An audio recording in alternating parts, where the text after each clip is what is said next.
Rumination disorder, इस disorder में क्या होता है कि कोई भी इंसान जो फूड उसने कंज्यूम कर लिया है या फूड उसने स्वेलो कर लिया है, जो फूड उसने निगल लिया है, उसको वो उगल देता है, उसको वो दोबारा च्यू करता है और दोबारा खा लेता है या फिर उसको बाहर फेंक देता है। तो ये जो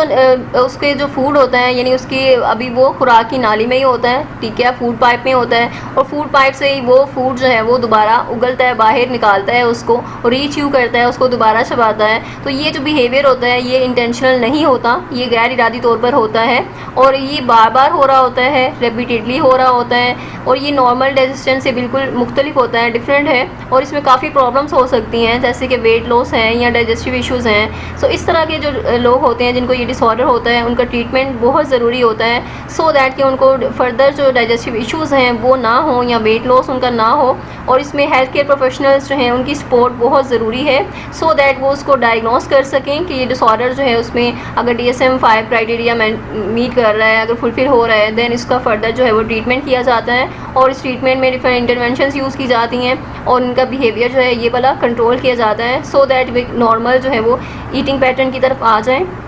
और एक नॉर्मल लाइफ स्पेंड कर सकें। That was about the rumination disorder. I hope I made it clear. मिलते हैं नेक्स्ट वीडियोज़ में नेक्स्ट डिसऑर्डर्स के साथ। Till then take care.